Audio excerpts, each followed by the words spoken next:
सत श्री अकाल जी। मैं हाँ गगनदीप सिंह आनंदपुरी ते तुसीं देखदे हो रोजाना का शो गुड मॉर्निंग संगत लाइव प्रोग्राम। तो मैं तुहाडा प्रोग्राम लैके मुड़ तो हाजिर हो गया तो तुहाडीआं जिहड़ियां ने सबर दीआं घड़ियां वो भी खत्म हो गई ने। तो आओ असीं प्रोग्राम नूं शुरू करिए। अज दे प्रोग्राम की शुरुआत करिए। अज जो तरीक है वो 25 मार्च दिन जिहड़ा शुक्रवार 2022 देसी महीने की गल करिए तो देसी महीने की 12 चेत नानक शाही 554 संमत। तो आओ असीं प्रोग्राम नूं शुरू करिए। तो प्रोग्राम नूं शुरुआत करन तो पहला जिहड़ा हैल्थ संबंधी टिप्स लईए देसी नुस्खिਆਂ ਦੇ ਵਿੱਚ ਸਾਡੇ ਸਿਹਤ ਲਈ ਕੀ ਲਾਭਦਾਇਕ टिप्स ਹਨ। आओ देखते हैं एक छोटा जिहा वीडियो। ਤੇ ਦਰਸ਼ਕੋ ਆਓ ਹੁਣ ਗੱਲ ਕਰੀਏ ਹੈਲਥ ਰਿਲੇਟਡ ਟਿਪਸ ਬਾਰੇ। ਅਨਾਰ ਦੀ ਵਰਤੋਂ ਕਰਨ ਨਾਲ ਸਰੀਰ ਕਈ ਬਿਮਾਰੀ ਤੋਂ ਦੂਰ ਰਹਿੰਦਾ ਹੈ। ਅਨਾਰ ਦੇ ਦਾਣੇ ਤੇ ਇਸ ਦਾ ਜੂਸ ਦੋਵੇਂ ਸਿਹਤ ਲਈ ਬਹੁਤ ਫਾਇਦੇਮੰਦ ਹੁੰਦੇ ਹਨ। ਅਨਾਰ ਫਾਈਬਰ, ਵਿਟਾਮਿਨ ਕੇ, ਸੀ ਅਤੇ ਬੀ, ਆਇਰਨ, ਪੋਟੈਸ਼ੀਅਮ, ਜ਼ਿੰਕ ਤੇ ਓਮੇਗਾ 6 ਫੈਟੀ ਐਸਿਡ ਦੇ ਗੁਣਾਂ ਨਾਲ ਭਰਪੂਰ ਹੁੰਦਾ ਹੈ। ਅਨਾਰ ਦੀ ਰੋਜ਼ਾਨਾ ਵਰਤੋਂ ਕਰਨ ਨਾਲ ਸਰੀਰ 'ਚੋਂ ਖੂਨ ਦੀ ਘਾਟ ਦੂਰ ਹੋ ਜਾਂਦੀ ਹੈ।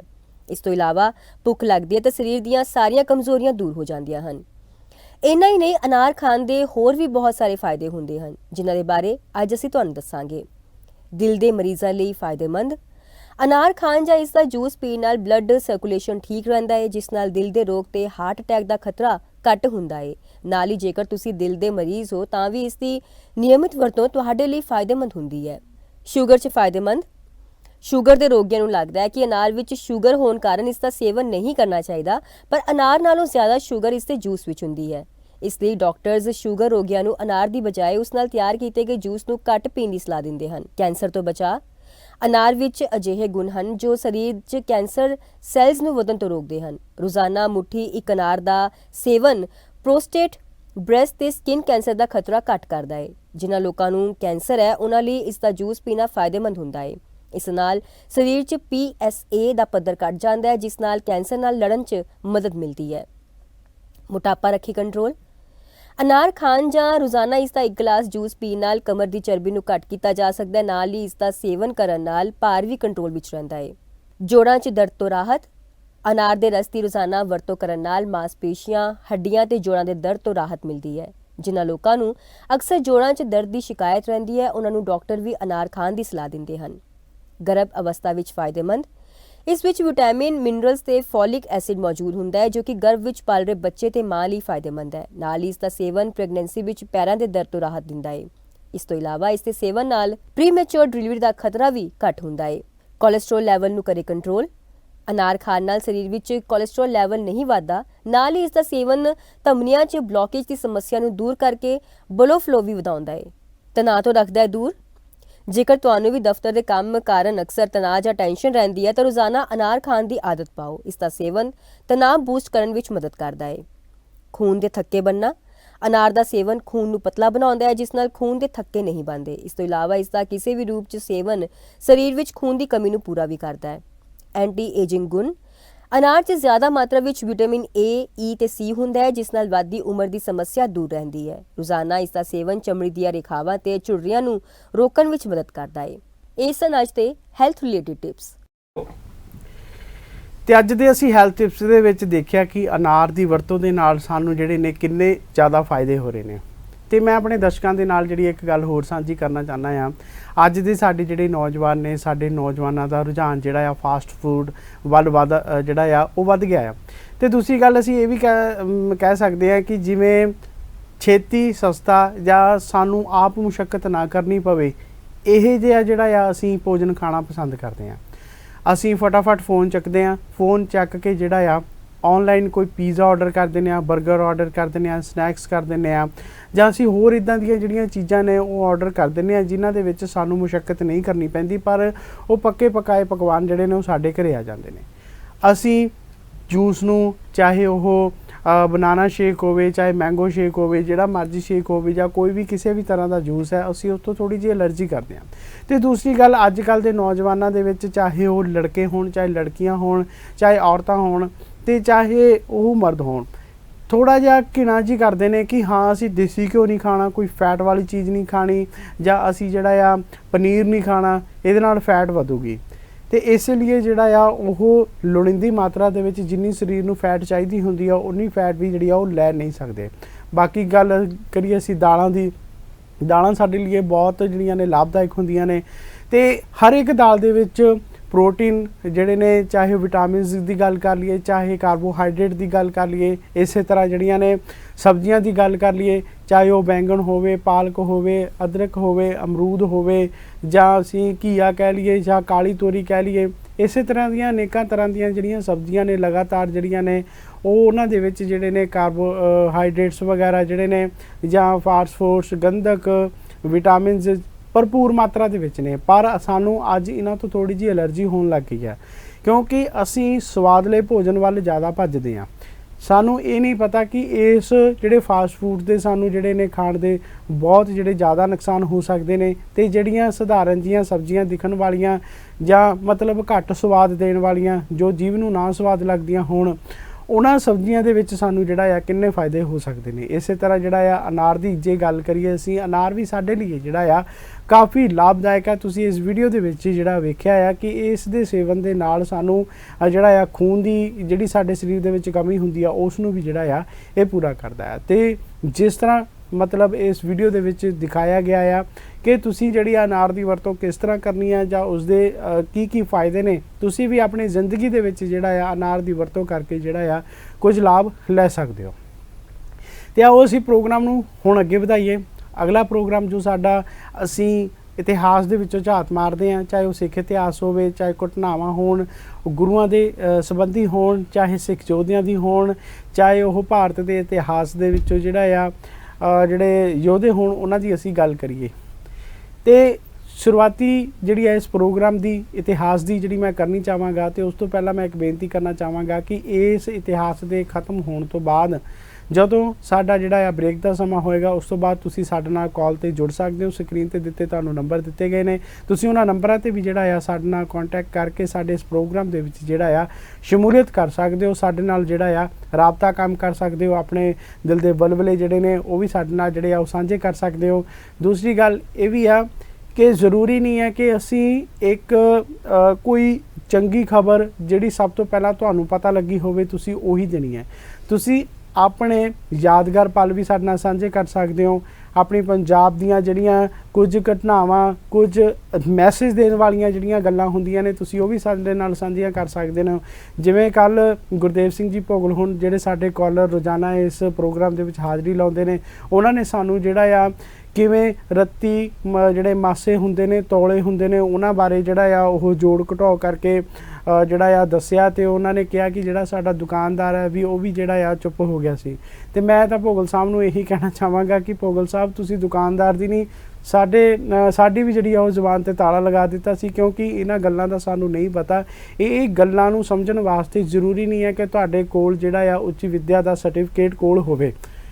ਤੁਹਾਨੂੰ ਇਹਨਾਂ ਗੱਲਾਂ ਦਾ ਜਿਹੜਾ ਆ ਚਾਹੇ ਆਧੁਨਿਕ ਗਿਆਨ ਹੋਵੇ, ਚਾਹੇ ਕਿਸੇ ਵੀ ਤਰ੍ਹਾਂ ਦਾ ਜਿਹੜਾ ਗਿਆਨ ਹੋਵੇ, ਉਹਦੇ ਵਾਸਤੇ ਜਿਹੜੀ ਆ ਵਿੱਦਿਆ ਦਾ ਹੋਣਾ ਜ਼ਰੂਰੀ ਨਹੀਂ ਹੈ। ਤੁਹਾਡੇ ਆਪ ਦੇ ਅੰਦਰੋਂ ਜਿਹੜਾ ਗਿਆਨ ਹੈ ਉਹ ਤੁਹਾਨੂੰ ਉਜਾਗਰ ਕਰਨਾ ਪੈਣਾ।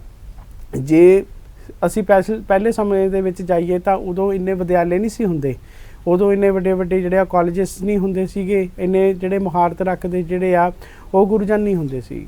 ਫਿਰ ਵੀ ਲੋਕੀ ਜਿਹੜੇ ਆ ਹਿਸਾਬ ਕਿਤਾਬ ਜਿਹੜਾ ਆ ਉਹ ਲਗਾਤਾਰ ਬਹੁਤ ਤਰੀਕੇ ਨਾਲ ਵਧੀਆ ਕਰਦੇ ਨੇ। ਅਤੇ ਸਾਡੇ ਦਾਦਾ ਜੀ ਦੱਸਦੇ ਹੁੰਦੇ ਸੀਗੇ, ਜਾਂ ਸਾਡੇ ਦਾਦਾ ਜੀ ਹੋਣਾ ਦੀ ਟਾਈਮ ਦੀ ਗੱਲ ਕਰੀਏ, ਕਿ ਜਿਹੜਾ ਉਹਨਾਂ ਦੇ ਸਮੇਂ ਜਿਹੜਾ ਮੈਥ ਹੁੰਦਾ ਸੀਗਾ ਜਾਂ ਕੋਈ ਵੀ ਸਬਜੈਕਟ ਹੁੰਦਾ ਸੀ ਉਹ ਪੜ੍ਹਦੇ ਹੁੰਦੇ ਸੀ, ਚਾਹੇ ਉਹ ਉਰਦੂ ਦੇ ਵਿੱਚ ਕੀਤਾ ਹੋਵੇ, ਚਾਹੇ ਉਹ ਹਿਸਾਬ ਕਿਤਾਬ ਦੇ ਵਿੱਚ ਕੀਤਾ ਹੋਵੇ, ਉਹ ਅੱਜ ਵੀ ਜਿਹੜਾ ਆ ਪੂਰਾ ਨਜ਼ਰ ਆਉਂਦਾ ਆ, ਅਸੀਂ ਦੇਖਦੇ ਹਾਂ। ਅਤੇ ਚਾਹੇ ਉਹ ਕਨਾਲਾਂ ਦੀ ਗੱਲ ਹੋਵੇ, ਚਾਹੇ ਉਹ ਮਰਲਿਆਂ ਦੀ ਗੱਲ ਹੋਵੇ, ਵਿਸਵਿਆਂ ਦੀ ਗੱਲ ਹੋਵੇ, ਰੱਤੀਆਂ ਦੀ, ਤੋਲਿਆਂ ਦੀ, ਇਹਨਾਂ ਤੋਂ ਉੱਪਰ ਆ ਕੇ ਜਿਹੜਾ ਆ ਕਿਲੋ, ਮਿਲੀਲੀਟਰ, ਸੈਂਟੀਮੀਟਰ ਜਿਹੜਾ ਆ ਮਿਨੀ ਸੈਂਟੀਮੀਟਰ ਜਿਹੜੇ ਨੇ ਉਹ ਨਿਕਲੇ ਨੇ।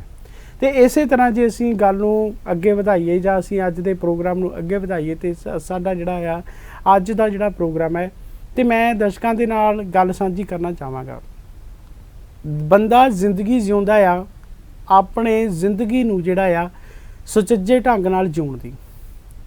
ਕੋਈ ਇੱਦਾਂ ਦੇ ਵੀ ਉਪਰਾਲੇ ਕਰਦਾ ਹੋਏਗਾ ਬੰਦਾ ਕਿ ਮੇਰੇ ਜ਼ਿੰਦਗੀ ਦੇ ਵਿੱਚ ਦੁੱਖ ਵੀ ਆਵੇ, ਜਿਸ ਨੂੰ ਦੁੱਖ ਅਤੇ ਸੁੱਖ ਦੋਨੇ ਪ੍ਰਵਾਨ ਹੋਣ। ਬਈ ਮੈਂ ਕਲਯੁਗੀ ਜੀਵ ਹਾਂ, ਮੈਂ ਤਾਂ ਬਿਲਕੁਲ ਵੀ ਨਹੀਂ ਕਹਾਂਗਾ ਕਿ ਮੈਨੂੰ ਜਿਹੜਾ ਆ ਦੁੱਖ ਮਿਲੇ। ਮੈਂ ਜ਼ਿੰਦਗੀ ਦੇ ਵਿੱਚ ਲਗਾਤਾਰ ਸਟਰਗਲ ਕਰਦਾ ਰਹਾਂ। ਮੈਂ ਇਹ ਚਾਹੁੰਦਾ ਹਾਂ ਕਿ ਮੈਂ ਜ਼ਿੰਦਗੀ ਦੇ ਵਿੱਚ ਜੇ ਸਟਰਗਲ ਕਰਾਂ, ਕੁਛ ਦੇਰ ਲਈ ਕਰਾਂ, ਉਸ ਤੋਂ ਬਾਅਦ 'ਚ ਜਿਹੜਾ ਆ ਮੇਰੀ ਜ਼ਿੰਦਗੀ ਦੇ ਵਿੱਚ ਸੁੱਖ ਆਵੇ। ਸੁੱਖ ਦੁੱਖ ਜ਼ਿੰਦਗੀ ਦੇ ਪਹਿਲੂ ਨੇ, ਪਰ ਅਸੀਂ ਸੁੱਖ ਨੂੰ ਜ਼ਿਆਦਾ ਜਿਹੜੇ ਆ ਤਵੱਜੋ ਦਿੰਦੇ ਆ ਤੇ ਦੁੱਖ ਨੂੰ ਜਿਹੜਾ ਆ ਅਸੀਂ ਜਿਹੜਾ ਆ ਘੱਟ ਤਵੱਜੋ ਦਿੰਦੇ ਆ। ਦੁੱਖ ਤੇ ਸੁੱਖ ਜ਼ਿੰਦਗੀ ਦੇ ਆਧਾਰ ਨੇ। ਜੇ ਅਸੀਂ ਗੱਲ ਕਰੀਏ ਇਸੇ ਮੁੱਦੇ ਤੇ ਕਿ ਸਾਨੂੰ ਸੁੱਖ ਤੇ ਦੁੱਖ ਦੋਨੇ ਪ੍ਰਵਾਨ ਨੇ, ਅੱਜ ਦਾ ਜਿਹੜਾ ਆ ਉਹ ਵੱਡਾ ਸਵਾਲ ਹੈ। ਤੇ ਜੇ ਤੁਸੀਂ ਕਹਿੰਦੇ ਹੋਵੋਗੇ ਕਿ ਹਾਂ ਦੁਨੀਆ ਦੇ ਵਿੱਚ ਕੋਈ ਵੀ ਐਦਾਂ ਦਾ ਬੰਦਾ ਨਹੀਂ ਹੈ ਕਿ ਜਿਹਨੂੰ ਦੁੱਖ ਤੇ ਸੁੱਖ ਜਿਹੜੇ ਨੇ ਦੋਨੇ ਪ੍ਰਵਾਨ ਹੋਣ, ਤੇ ਆਓ ਮੈਂ ਤੁਹਾਨੂੰ ਇੱਕ ਛੋਟੀ ਜਿਹੀ ਜਿਹੜੀ ਆ ਸਾਖੀ ਤੁਹਾਨੂੰ ਤੁਹਾਡੇ ਰੂਬਰੂ ਕਰਦਾ ਆ ਤੇ ਤੁਹਾਨੂੰ ਦੱਸਦਾ ਆ ਕਿ ਗੁਰੂ ਦਾ ਸਿੱਖ ਹਰ ਇੱਕ ਰਜਾ ਦੇ ਵਿੱਚ ਰਹਿਣ ਲਈ ਜਿਹੜਾ ਆ ਉਹ ਤਿਆਰ ਹੈ। ਚਾਹੇ ਉਹ ਤੱਤੀ ਤਵੀ ਹੋਵੇ, ਚਾਹੇ ਉਹ ਉਬਲਦਾ ਦੇਗਾ ਹੋਵੇ, ਚਾਹੇ ਉਹ ਰੰਬੀ ਨਾਲ ਜਿਹੜਾ ਆ ਸਿਰ ਕੱਟਿਆ ਜਾਵੇ, ਚਾਹੇ ਉਹ ਬੰਦ ਕੱਟਿਆ ਜਾਵੇ, ਚਾਹੇ ਆਰਿਆਂ ਨਾਲ ਚੀਰਿਆ ਜਾਵੇ, ਚਾਹੇ ਚਰਖੜੀਆਂ ਤੇ ਚੜਾਇਆ ਜਾਵੇ, ਤੇ ਚਾਹੇ ਆਪਣੇ ਛੋਟੇ ਜਿਹੇ ਮਾਸੂਮ ਦਾ ਦਿਲ ਜਿਹੜਾ ਆ ਬੱਚੇ ਦਾ ਦਿਲ ਕੱਢ ਕੇ ਜਿਹੜਾ ਆ ਮੂੰਹ 'ਚ ਤੁੰਨਿਆ ਜਾਵੇ, ਚਾਹੇ ਅਸੀਂ ਗੱਲ ਕਰੀਏ ਕਿ ਆਪਣੇ ਹੀ ਬੱਚਿਆਂ ਦੇ ਜਿਹੜੇ ਆ ਟੋਟੇ ਕਰਕੇ ਉਹਨਾਂ ਦੇ ਹਾਰ ਬਣਾ ਕੇ ਜਿਹੜਾ ਆ ਗਲਾਂ 'ਚ ਪਾਉਣ ਦੀ ਗੱਲ ਕਰੀਏ, ਗੁਰੂ ਦਾ ਸਿੱਖ ਕਦੇ ਵੀ ਕਿਸੇ ਵੀ ਦੁੱਖ ਨੂੰ ਜਿਹੜਾ ਆ ਮੁਨਕਰ ਨਹੀਂ ਹੁੰਦਾ। ਤੇ ਆਓ ਅਸੀਂ ਗੱਲ ਕਰਦੇ ਹਾਂ ਅੱਜ ਇੱਕ ਇਹੋ ਜਿਹੇ ਇਤਿਹਾਸ ਦੀ ਅਜਿਹੀ ਜੀ ਛੋਟੀ ਜੀ ਸਾਖੀ ਜਿਹੜੀ ਮੈਂ ਤੁਹਾਡੇ ਨਾਲ ਸਾਂਝੀ ਕਰਨਾ ਚਾਹੁੰਦਾ ਹਾਂ। ਅਸੀਂ ਗੱਲ ਕਰਾਂਗੇ ਧੰਨ ਗੁਰੂ ਅਰਜਨ ਦੇਵ ਜੀ ਦੇ ਸਮੇਂ ਦੀ। ਇਹ ਸਾਖੀ ਹੈ ਭਾਈ ਭਿਖਾਰੀ ਜੀ ਦੀ। ਧੰਨ ਗੁਰੂ ਅਰਜਨ ਦੇਵ ਜੀ ਦੇ ਦਰਬਾਰ ਵਿੱਚ ਇੱਕ ਵਾਰ ਕਿਸੇ ਸਿੱਖ ਨੇ ਕਹਿ ਦਿੱਤਾ ਕਿ ਗੁਰੂ ਜੀ ਕੋਈ ਇਸ ਤਰ੍ਹਾਂ ਦਾ ਬੰਦਾ ਹੈ ਜਿਸ ਨੂੰ ਸੁੱਖ ਵੀ ਕਬੂਲ ਹੋਵੇ ਤੇ ਦੁੱਖ ਵੀ ਕਬੂਲ ਹੋਵੇ, ਇੱਜ਼ਤ ਵੀ ਕਬੂਲ ਹੋਵੇ ਤੇ ਬੇਇੱਜ਼ਤੀ ਵੀ ਕਬੂਲ ਹੋਵੇ, ਖੁਸ਼ੀਆਂ ਵੀ ਕਬੂਲ ਹੋਣ, ਗਮੀਆਂ ਵੀ ਕਬੂਲ ਹੋਣ, ਜੋ ਹਰ ਅਵਸਥਾ ਵਿੱਚ ਇੱਕੋ ਹੀ ਜਿਹਾ ਰਹੇ। ਮੈਨੂੰ ਨਹੀਂ ਲੱਗਦਾ ਕੋਈ ਇੱਦਾਂ ਦਾ ਜ਼ਿੰਦਗੀ ਦੇ ਵਿੱਚ ਕੋਈ ਬੰਦਾ ਹੋਏਗਾ, ਕਿਉਂਕਿ ਹਰੇਕ ਦੀ ਆਪਣੀ ਆਪਣੀ ਤਸਵੀਰ ਹੈ, ਹਰੇ ਕੋਈ ਆਪਣੀ ਮੱਤ ਦੇ ਅਨੁਸਾਰ ਚੱਲਦਾ। ਗੁਰਮਤ ਉਹ ਹੈ ਜੋ ਗੁਰੂ ਦੀ ਮੱਤ ਅਨੁਸਾਰ ਚੱਲੇ, ਮਨਮਤ ਉਹ ਹੈ ਜੋ ਆਪਣੀ ਮੱਤ ਦੇ ਅਨੁਸਾਰ ਚੱਲੇ। ਬਹੁਤ ਹੀ ਘੱਟ ਚਾਂਸ ਇੱਦਾਂ ਦੇ ਦੇਖਣ ਨੂੰ ਮਿਲਦੇ ਨੇ ਕਿ ਅਸੀਂ ਜਿਹੜਾ ਆ ਗੁਰਮਤ ਦੇ ਅਨੁਸਾਰ ਚੱਲਦੇ ਹੋਈਏ, ਅਸੀਂ ਮਨਮਤ ਦੇ ਲਗਾਤਾਰ ਜਿਹੜੇ ਆ ਨਾਲ ਚੱਲਦੇ ਆ। ਤੇ ਸਿੱਖ ਕਹਿਣ ਲੱਗਾ ਕਿ ਮਹਾਰਾਜ ਗੱਲਾਂ ਤਾਂ ਜ਼ਰੂਰ ਸੁਣੀਆਂ ਨੇ, ਪਰ ਇਹੋ ਜਿਹਾ ਹੋਣਾ ਬਹੁਤ ਕਠਿਨ ਹੈ। ਜਿਸ ਤਰ੍ਹਾਂ ਮੈਂ ਹੁਣੇ ਪ੍ਰੋਗਰਾਮ ਦੇ ਵਿੱਚ ਕਿਹਾ, ਮੈਨੂੰ ਨਹੀਂ ਲੱਗਦਾ ਕਿ ਕੋਈ ਇਹੋ ਜਿਹਾ ਹੋਵੇਗਾ ਜਿਸ ਤਰ੍ਹਾਂ ਮੈਂ ਵੀ ਕਿਹਾ, ਕਿਉਂਕਿ ਜਿੱਦਾਂ ਦੀ ਮੇਰੀ ਸੋਚ ਹੈ ਇਸ ਤਰ੍ਹਾਂ ਦੀ ਪਹਿਲਾਂ ਵੀ ਹੋਏਗੀ, ਸੋਚ ਸਭ ਦੀ ਹੋਏਗੀ। ਅਸੀਂ ਕਈ ਤਰ੍ਹਾਂ ਦੀਆਂ ਜਿਹੜੀਆਂ ਸਾਖੀਆਂ ਸੁਣੀਆਂ ਨੇ। ਗੁਰੂ ਦਾ ਉਪਦੇਸ਼ ਸੁਣ ਕੇ ਬੰਦਾ ਜਿਹੜਾ ਆ ਸੁਧਰ ਸਕਦਾ, ਸਹੀ ਰਾਹ ਸੁਧਰ ਸਕਦਾ, ਪਰ ਜੇ ਮੇਰੇ ਵਰਗਾ ਗੁਰੂ ਦੇ ਨਾਲ ਜੁੜਿਆ ਹੀ ਨਾ ਹੋਵੇ, ਗੁਰੂ ਦੀ ਗੱਲ ਸੁਣਦਾ ਹੀ ਨਾ ਹੋਵੇ, ਤਾਂ ਫਿਰ ਉਹ ਸਿੱਧੇ ਰਾਹ ਜਾਂ ਸਿੱਧੀਆਂ ਗੱਲਾਂ ਤੇ ਕਿਵੇਂ ਵਿਸ਼ਵਾਸ ਕਰ ਸਕਦਾ। ਫਿਰ ਬੜੇ ਪਿਆਰ ਦੇ ਨਾਲ ਗੁਰੂ ਅਰਜਨ ਦੇਵ ਜੀ ਯਾਨੀ ਗੁਰੂ ਜੀ ਨੇ ਜਿਹੜਾ ਆ ਉਹ ਜਵਾਬ ਦਿੱਤਾ ਕਿ ਜੇ ਤੁਹਾਨੂੰ ਕੋਈ ਸ਼ੱਕ ਲੱਗਦਾ ਆ, ਤੁਹਾਨੂੰ ਕੋਈ ਸ਼ੰਕਾ ਲੱਗਦੀ ਆ, ਤਾਂ ਤੁਹਾਨੂੰ ਜਿਹੜਾ ਆ ਇੱਕ ਆਪਣੇ ਅਜਿਹੇ ਸਿੱਖ ਦੇ ਕੋਲ ਅਸੀਂ ਭੇਜਦੇ ਹਾਂ, ਤੇ ਉਸ ਦਾ ਨਾਮ ਜਿਹੜਾ ਆ ਭਿਖਾਰੀ ਹੈ। ਜਿਸ ਦਾ ਨਾਮ ਭਿਖਾਰੀ ਹੈ ਉਸ ਦਾ ਕੰਮ ਕੀ ਹੋਏਗਾ, ਉਸ ਦਾ ਕਿੱਤਾ ਕੀ ਹੋਏਗਾ। ਉਹ ਐਸੀ ਅਵਸਥਾ ਦੇ ਮਾਲਕ ਨੇ, ਤੁਸੀਂ ਉਹਨਾਂ ਕੋਲ ਜਾਓਗੇ ਤਾਂ ਇੱਕ ਰਾਤ ਉਹਨਾਂ ਕੋਲ ਰਹੋ, ਫਿਰ ਤੁਹਾਨੂੰ ਉਹਨਾਂ ਦੀ ਜਿਹੜਾ ਆ ਸੀਰਤ ਬਾਰੇ ਪਤਾ ਚੱਲੂਗਾ। ਸਿੱਖਾਂ ਦੇ ਮਨ ਦੇ ਵਿੱਚ ਜਿਹੜਾ ਆ ਕੁਛ ਕੁ ਜਿਹੜਾ ਆ ਇੱਕ ਸ਼ੰਕਾ ਚੱਲੀ ਕਿ ਭਿਖਾਰੀ ਸ਼ਬਦ, ਜਦੋਂ ਅਸੀਂ ਕਿਸੇ ਭਿਖਾਰੀ ਦਾ ਨਾਮ ਲੈਂਦੇ ਹਾਂ ਤਾਂ ਸਾਡੇ ਮਨ ਦੇ ਵਿੱਚ ਇੱਕ ਗੰਦੇ ਕੱਪੜਿਆਂ ਵਾਲਾ, ਮੈਲੇ ਕੱਪੜਿਆਂ ਵਾਲਾ, ਵਾਲ ਖਿਲਰਿਆਂ ਵਾਲਾ, ਹੱਥ ਦੇ ਵਿੱਚ ਲੋਟਾ ਫੜਿਆ ਹੋਇਆ, ਜਾਂ ਅਸੀਂ ਇਹ ਵੀ ਕਹਿ ਸਕਦੇ ਹਾਂ ਕਿ ਕੋਈ ਭਾਰਾ ਜਿਹਾ ਗੰਦਾ ਜਿਹਾ ਜਿਹੜਾ ਬੈਗ ਚੱਕਿਆ ਆਪਣੇ ਮੋਢੇ 'ਤੇ ਸਾਨੂੰ ਨਜ਼ਰ ਆਉਂਦਾ। ਜੇ ਅਸੀਂ ਧਨਵਾਨ ਦੀ ਗੱਲ ਕਰੀਏ, ਸਾਨੂੰ ਇੱਕ ਸੁੰਦਰ ਜਿਹਾ ਸਿਰ 'ਤੇ ਵੱਡੀ ਸਾਰੀ ਦਸਤਾਰ, ਹੱਥਾਂ ਦੇ ਵਿੱਚ ਮੁੰਦੀਆਂ, ਗਲਾਂ ਦੇ ਵਿੱਚ ਜਿਹੜਾ ਆ ਚੈਨੀਆਂ ਪਾਈਆਂ, ਇਸੇ ਤਰ੍ਹਾਂ ਦਾ ਜਿਹੜਾ ਆ ਸਾਡਾ ਮਨ ਬਿਲਕੁਲ ਉੱਥੇ ਪਹੁੰਚ ਜਾਂਦਾ ਆ ਜਿੱਦਾਂ ਦੇ ਅਸੀਂ ਮਨ ਦੇ ਵਿੱਚ ਸੋਚਦੇ ਹਾਂ। ਪਰ ਅਜਿਹਾ ਜਿਹਾ ਕੁਛ ਨਹੀਂ ਸੀ। ਸਿੱਖ ਭਾਈ ਭਿਖਾਰੀ ਜੀ ਦੇ ਘਰ ਪਹੁੰਚਿਆ ਤਾਂ ਭਾਈ ਭਿਖਾਰੀ ਜੀ ਬੜੇ ਖੁਸ਼ ਹੋਏ। ਭਾਈ ਸਾਹਿਬ ਦੇ ਘਰ ਬਹੁਤ ਰੌਣਕ ਸੀ।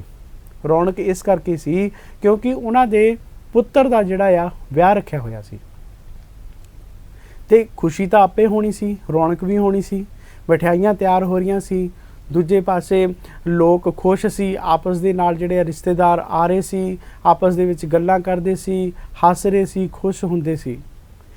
ਤੇ ਜਿਹੜੇ ਆ ਪੁਰਾਣੇ ਸਮੇਂ ਦੇ ਵਿੱਚ ਹੁਣ ਤਾਂ ਬੁਟੀਕ ਚੱਲ ਪਏ, ਜਾਂ ਤਿਆਰ ਜਿਹੜਾ ਆ ਇਸਤਰੀਆਂ ਦੇ ਤਿਆਰ ਹੋਣ ਵਾਸਤੇ ਜਿਹੜੇ ਬਿਊਟੀਜ਼ ਪਾਰਲਰ ਹੋ ਗਏ, ਜਾਂ ਅਸੀਂ ਇਹ ਕਹਿ ਸਕਦੇ ਹਾਂ ਕਿ ਵੱਡੇ ਵੱਡੇ ਸ਼ੋਰੂਮ ਹੋ ਗਏ। ਸ਼ੋਰੂਮਾਂ ਦੇ ਵਿੱਚੋਂ ਜਿਹੜੀ ਆ ਅਸੀਂ ਸ਼ਾਪਿੰਗ ਕਰਕੇ ਲੈ ਕੇ ਆਉਂਦੇ ਹਾਂ, ਅਤੇ ਜਿਹੜਾ ਆ ਕੱਪੜਿਆਂ ਦੀ ਸਿਲਾਈ ਅਸੀਂ ਇੱਕ ਹਫ਼ਤਾ ਪਹਿਲਾਂ ਹੀ ਦੇ ਦਿੰਦੇ ਹਾਂ ਕਿ ਸਾਨੂੰ ਜਿਹੜਾ ਆ ਉਸ ਸਮੇਂ ਨਾ ਭੱਜਣਾ ਪਵੇ। ਪਰ ਉਦੋਂ ਸਮਾਂ ਪੁਰਾਣਾ ਸੀਗਾ, ਅਤੇ ਸਮੇਂ ਪੁਰਾਣੇ ਦੇ ਹੋਣ ਦੇ ਨਾਲ ਦਰਜੀ ਵੀ ਉਸੇ ਘਰ ਦੇ ਵਿੱਚ ਆ ਕੇ ਬੈਠ ਜਾਂਦੇ ਸਨ ਅਤੇ ਜਿਹੜਾ ਆ ਕੱਪੜਿਆਂ ਦੀ ਜਿਹੜੀ ਆ ਸਿਲਾਈ ਕਰਦੇ ਹੁੰਦੇ ਸੀ, ਅਤੇ ਉਸੇ ਤਰ੍ਹਾਂ ਕੱਪੜੇ ਤਿਆਰ ਹੋ ਰਹੇ ਸੀ।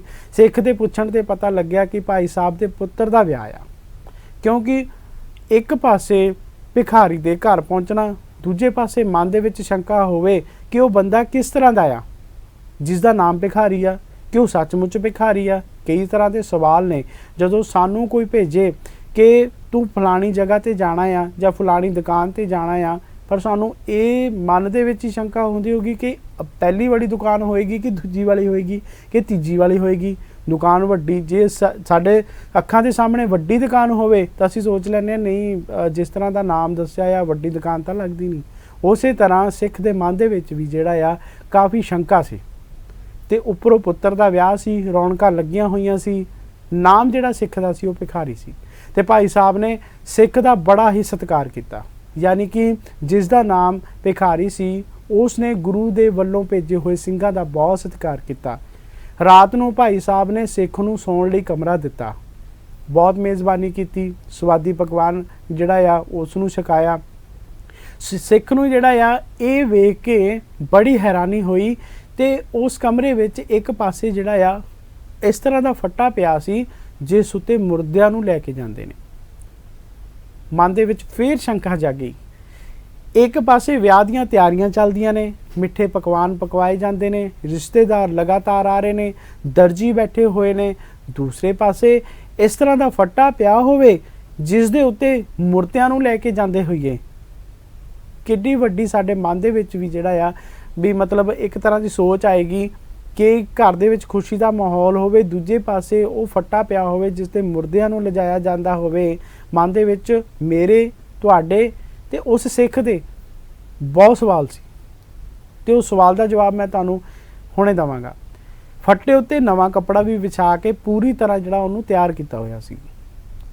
ਜਾਂ ਤਾਂ ਉਸ ਸਮੇਂ ਫੱਟੇ ਦੀ ਉਹ ਘਰ ਦੇ ਵਿੱਚ ਜ਼ਰੂਰਤ ਨਹੀਂ ਹੁੰਦੀ ਹੋਵੇਗੀ, ਸਾਈਡ 'ਤੇ ਰੱਖਿਆ ਹੋਏਗਾ। ਪਰ ਸ਼ੰਕਾ ਹੋਰ ਵੱਧ ਗਈ, ਸਵਾਲ ਮਨ ਦੇ ਵਿੱਚ ਹੋਰ ਵੱਧ ਗਏ, ਬਲਬਲੇ ਹੋਰ ਵੱਧ ਗਏ। ਵਿਆਹ ਵਾਲੇ ਘਰ ਦੇ ਵਿੱਚ ਅਜਿਹਾ ਫੱਟਾ ਜਿਸ ਨੂੰ ਚਿੱਟੇ ਕੱਪੜੇ ਦੇ ਨਾਲ ਜਿਹੜਾ ਆ ਢਕਿਆ ਹੋਇਆ, ਪੂਰਾ ਤਿਆਰ ਕੀਤਾ ਹੋਵੇ ਜਿਵੇਂ ਕਿਸੇ ਦੀ ਅਰਥੀ ਲੈ ਕੇ ਜਾਣੀ ਹੋਵੇ। ਸਿੱਖ ਨੂੰ ਇਹ ਸੋਚ ਕੇ ਸਾਰੀ ਰਾਤ ਨੀਂਦ ਨਹੀਂ ਆਈ। ਸੋਚਦਾ ਰਿਹਾ ਕਿ ਆਖਿਰ ਹੋਣਾ ਕੀ ਹੈ ਵਿਆਹ ਦੇ ਵਿੱਚ, ਇਸ ਮੁਰਦੇ ਵਾਲੇ ਫੱਟੇ ਦਾ ਇੱਥੇ ਕੀ ਕੰਮ, ਉਹ ਵੀ ਤਿਆਰ ਬਰ ਤਿਆਰ। ਇਹ ਸੋਚ ਕੇ ਸਾਰੀ ਰਾਤ ਉਸ ਨੂੰ ਨੀਂਦ ਨਹੀਂ ਆ ਰਹੀ ਸੀ। ਇੱਕ ਪਾਸੇ ਘਰ ਵਿੱਚੋਂ ਬਰਾਤੀ ਜਾਣੇ ਅਤੇ ਦੂਜੇ ਪਾਸੇ ਘਰ ਵਿੱਚ ਮੁਰਦੇ ਨੂੰ ਲੈ ਕੇ ਜਾਣ ਵਾਲਾ ਫੱਟਾ ਸਜਾਇਆ ਪਿਆ। ਜਦੋਂ ਉਸ ਨੂੰ ਲਗਾਤਾਰ ਨੀਂਦ ਨਹੀਂ ਆਈ, ਮਨ ਦੇ ਵਿੱਚ ਖਿਆਲ ਘੁੰਮੀ ਗਏ, ਕੰਨਾਂ ਦੇ ਵਿੱਚ ਆਵਾਜ਼ਾਂ ਪੈਂਦੀਆਂ ਰਹੀਆਂ ਕਿ ਇਹ ਕੀ, ਤਾਂ ਉਸਨੇ ਅੱਧੀ ਰਾਤ ਭਾਈ ਸਾਹਿਬ ਨੂੰ ਬੁਲਾਇਆ, ਯਾਨੀ ਕਿ ਭਾਈ ਭਿਖਾਰੀ ਜੀ ਨੂੰ ਬੁਲਾਇਆ, ਅਤੇ ਉਹਨਾਂ ਨੂੰ ਬੇਨਤੀ ਕੀਤੀ ਕਿ ਮੁਆਫ ਕਰਨਾ, ਮੈਂ ਤੁਹਾਨੂੰ ਇਸ ਸਮੇਂ ਆਪਣੇ ਕੋਲ ਜਿਹੜਾ ਆ ਬੁਲਾਇਆ, ਅਤੇ ਮੇਰੇ ਮਨ ਦੇ ਵਿੱਚ ਕੁਝ ਸਵਾਲ ਨੇ, ਮੈਂ ਉਹਨਾਂ ਸਵਾਲਾਂ ਦਾ ਤੁਹਾਡੇ ਤੋਂ ਜਵਾਬ ਜ਼ਰੂਰ ਲੈਣਾ। ਤਾਂ ਭਾਈ ਸਾਹਿਬ ਨੇ ਇਸ ਦਾ ਕਾਰਨ ਪੁੱਛਿਆ ਕਿ ਭਾਈ ਭਿਖਾਰੀ ਜੀ ਕਹਿਣ ਲੱਗੇ, ਦੁੱਖ ਸੁੱਖ ਜਿਹੜੇ ਆ ਉਹ ਸਭ ਦੇ ਸਾਂਝੇ ਨੇ, ਅਤੇ ਜ਼ਿੰਦਗੀ ਦੇ ਵਿੱਚ ਜਿਹੜਾ ਆ ਦੁੱਖ ਸੁੱਖ ਸਭ ਨੂੰ ਆਉਂਦਾ ਆ, ਅਤੇ ਦੋਵੇਂ ਜੁੜੇ ਹੋਏ ਨੇ। ਜਦੋਂ ਘਰ ਵਿੱਚ ਡੋਲੀ ਆਉਣੀ ਹੈ ਤਾਂ ਮੇਰੇ ਪੁੱਤਰ ਨੇ ਚੜ੍ਹਾਈ ਕਰ ਜਾਣੀ ਹੈ।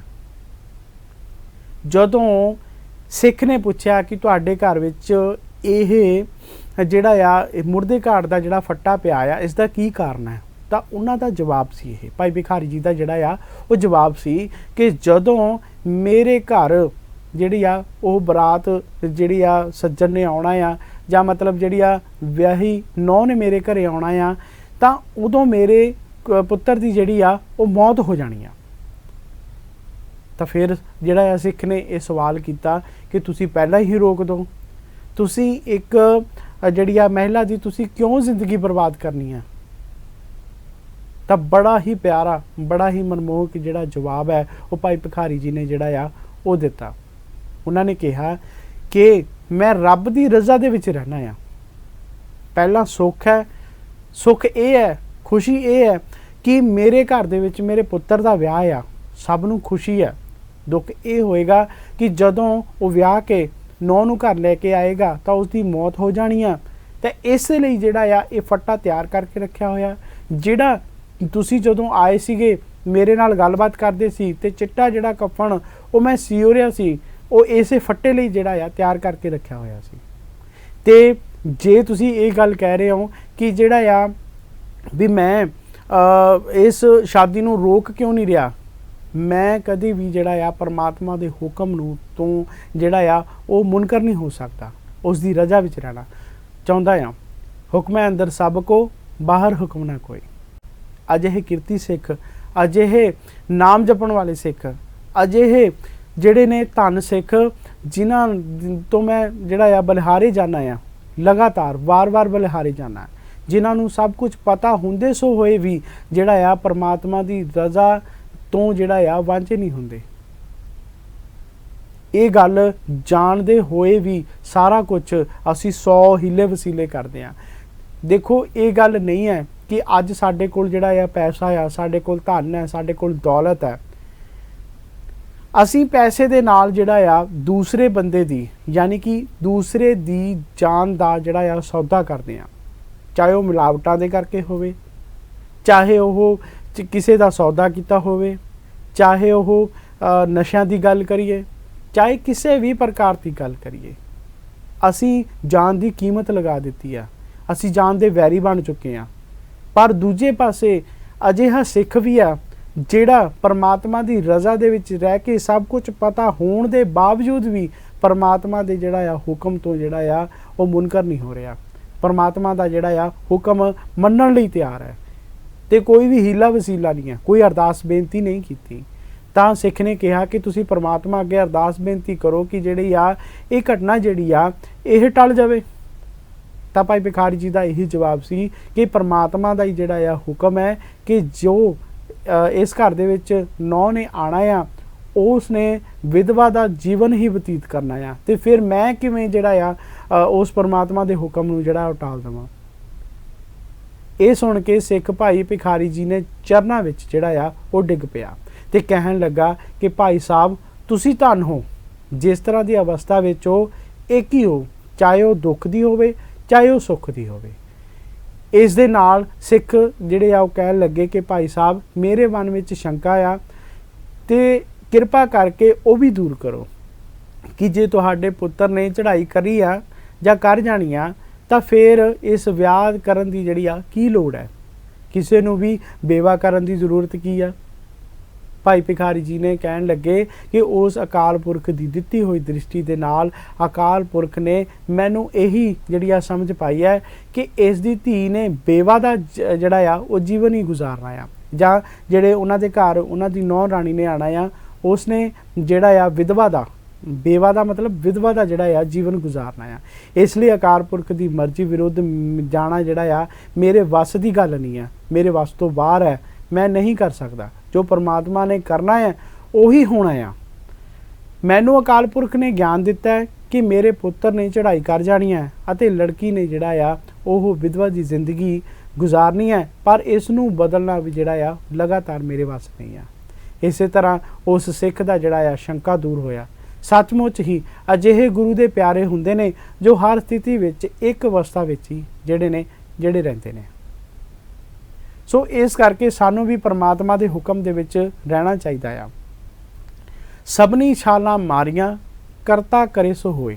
ਸਾਰਿਆਂ ਨੇ ਅਨੇਕਾਂ ਤਰ੍ਹਾਂ ਦੇ ਜਿਹੜੇ ਯਤਨ ਕੀਤੇ ਨੇ, ਹਰੇਕਾਂ ਤਰ੍ਹਾਂ ਦੇ ਯਤਨ ਕਰਦੇ ਨੇ ਕਿ ਸਾਨੂੰ ਜਿਹੜਾ ਆ ਪੁੱਤਰ ਦੀ ਦਾਤ ਜਿਹੜੀ ਆ ਪ੍ਰਾਪਤ ਹੋ ਜਾਵੇ, ਸਾਡੇ ਕੋਲ ਅਥਾਹ ਧਨ ਹੋਵੇ, ਸਾਡਾ ਜਿਹੜਾ ਪਰਿਵਾਰ ਜਿਹੜਾ ਆ ਕੈਨੇਡਾ 'ਚ, UK 'ਚ, ਅਮਰੀਕਾ 'ਚ ਸੈਟਲ ਹੋ ਜਾਵੇ, ਸਾਡੇ ਕੋਲ ਜਿਹੜਾ ਆ ਬਹੁਤ ਜ਼ਮੀਨ ਹੋਵੇ, ਸਾਡੇ ਕੋਲ ਦੌਲਤ ਸ਼ੌਹਰਤ ਹੋਵੇ। ਪਰ ਇੱਕ ਗੱਲ ਹੋਰ ਜਿਹੜੀ ਆ ਮੈਂ ਇੱਥੇ ਕਹਿਣੀ ਚਾਹਾਂਗਾ, ਦੁਨਿਆਵੀ ਪਦਾਰਥਾਂ ਲਈ ਅਸੀਂ ਪਰਮਾਤਮਾ ਅੱਗੇ ਅਰਦਾਸ ਹਮੇਸ਼ਾ ਕਰਦੇ ਰਹਿੰਦੇ ਹਾਂ। ਅਸੀਂ ਕਦੀ ਪਰਮਾਤਮਾ ਅੱਗੇ ਇਹ ਅਰਦਾਸ ਕੀਤੀ ਹੈ ਕਿ ਪਰਮਾਤਮਾ ਆਪਣੇ ਨਾਮ ਦੀ ਦਾਤ ਵੀ ਬਖਸ਼। ਸਿਰਫ ਅਰਦਾਸ ਦੇ ਵਿੱਚ ਨਾਮਦਾਨ ਅਸੀਂ ਮੰਗਦੇ ਹਾਂ, ਪਰ ਅਸੀਂ ਕਦੀ ਸੱਚੇ ਮਨੋਂ ਜਿਹੜਾ ਆ ਉਹ ਅਰਦਾਸ ਕੀਤੀ ਹੈ? कि सानू जिहड़ा आ परमात्मा अपने नाम की दात बख्श, बाणी बाणे दे नाल जोड़, ठीक है, ते देश कौम दे नाल प्यार बख्श, जां जिहड़ा आ आपसी प्रेम प्यार इतफाक बख्श। असी अजकल एक दूजे दे जिहड़े आ पोतड़े फोलण दे जोगे रह गए हैं। सानू भी जिहड़ा आ मन इस तरह का बनाउणा चाहीदा है, जे दुख देता तुझे इरादी सुख भी तुझे ध्याई। सानू दुख दे विच परमात्मा जिहड़ा आ ओह याद तां आउंदा आ कि हे परमात्मा तू साडे नाल चंगी नहीं कीती, हे परमात्मा मेरे ते इन्ना दुख है, मेरे जिहड़ा आ इह दुखां नूं हर। ये गल जिहड़ी आ बिल्कुल सही है कि परमात्मा हर एक दे दुख जिहड़ा आ ओह सुहेलदा आ ते उस नूं दूर भी करदा आ। पर सुख दे विच असीं परमात्मा दा शुकराना कीता, सुख दे विच असीं कदी भी परमात्मा नूं याद नहीं कीता। सानू जिहड़ी आ परमात्मा दी याद हमेशा मन रूपी भांडे दे विच जिहड़ी आ लगातार जिहड़ी आ रखनी चाहीदी आ। ये नहीं है कि जदों कुछ क फायदा हो गया तो परमात्मा का नाम ले लिया, धन गुरु नानक, धन गुरु तेग बहादुर साहिब, जां वाहिगुरू तेरा शुक्र है। तो जे एक होर भी जिहड़ी गल है कि जदों सानू छिक आउंदी है तो असीं उस तो बाद वाहिगुरू कह दिंदे आ। एक ये हो जाता कि हाँ सानू जिहड़ा आ वो रब याद है।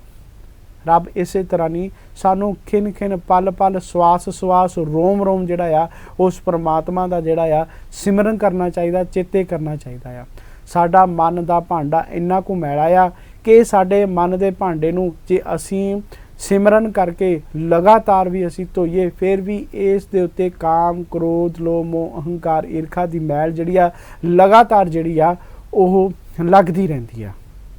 सो इस करके भरिया मत पापां कै संग ओ धोपै नामै कै रंग।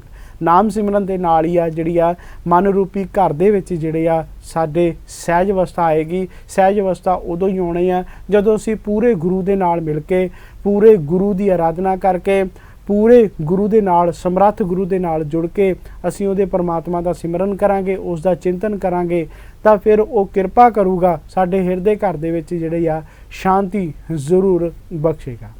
ते इह सी अज दा जिहड़ा साडा इन्ना क प्रोग्राम। तो जिहड़ा साडा ये प्रोग्राम है यही जिहड़ा आ समझाउण दी कोशिश कर रहा आ जां यही एक मैसेज देण दी गल कर रहा आ कि सानू परमात्मा दे रजा दे विच रहना ही पैना आ। जे असीं रजा विच नहीं रहिंदे फिर सुखमनी साहब दी एक बहुत प्यारियां जड़ियां पंक्तियां ने असीं रोज़ पढ़दे आ कि 10 वस्तु लै पाछै पावै, एक वस्त कार विखोट गवावै। 10 वस्तुआं बंदा लै लैंदा पर छोटी जी गलती करके जड़ियां वो वस्तुआं जां कुछ वस्तुआं जिहड़ा आ जां ये भी कह सकते हैं जिहड़ा आ इन्ना अमोलक नाम जिहड़ा आ वो गवा लैंदा आ। सो इस करके सानू परमात्मा की रजा दे विच रहना चाहिए आ, चाहे वो दुख है चाहे वो सुख है। तो आओ लेने असीं छोटा जिहा ब्रेक। छोटे जे ब्रेक तो बाद गलबात करते हैं अगले प्रोग्राम की। छोटे ਜਿਹੇ अंतराल तो बाद फिर तो तुहाडा स्वागत है। तो असीं गल करते हैं हुण साडे अगले प्रोग्राम की। जो साडा अगला प्रोग्राम रोज़ाना का प्रोग्राम होंदा है अखबार हाजिर है। अखबार दे सुर्खियां बहुत चर्चित ने, कई जिहड़े मुद्दे ने उभर के सामने आए ने। सब तो पहला 23 मार्च भगत सिंह की शहीदी नूं मुੱਖ रखदिआं होइआं भगवंत मान वल्लों जिहड़ा आ एक भ्रष्टाचार नंबर जिहड़ा आ खत्म करन नूं जिहड़ा आ ਉਹ ਐਲਾਨ ਕੀਤਾ ਗਿਆ ਸੀ। ਤੇ ਸਭ ਤੋਂ ਪਹਿਲਾਂ ਜਿਹੜਾ ਆ 2 ਘੰਟੇ ਬਾਅਦ ਹੀ ਬਠਿੰਡੇ ਤੋਂ ਖਬਰ ਜਿਹੜੀ ਆ ਉਹ ਸਾਹਮਣੇ ਆਈ ਹੈ ਤੇ ਉਸ ਨੂੰ ਜਿਹੜਾ ਆ ਉਸ ਉੱਤੇ ਜਿਹੜਾ ਆ ਟਿੱਪਣੀ ਕੀਤੀ ਗਈ ਹੈ ਕਿ ਜਿਹੜਾ ਆ ਸਭ ਤੋਂ ਪਹਿਲਾਂ ਬਠਿੰਡੇ ਦਾ ਮਾਮਲਾ ਜਿਹੜਾ ਸਾਹਮਣੇ ਆਇਆ। ਹਾਂਜੀ ਸਤਿ ਸ਼੍ਰੀ ਅਕਾਲ ਜੀ।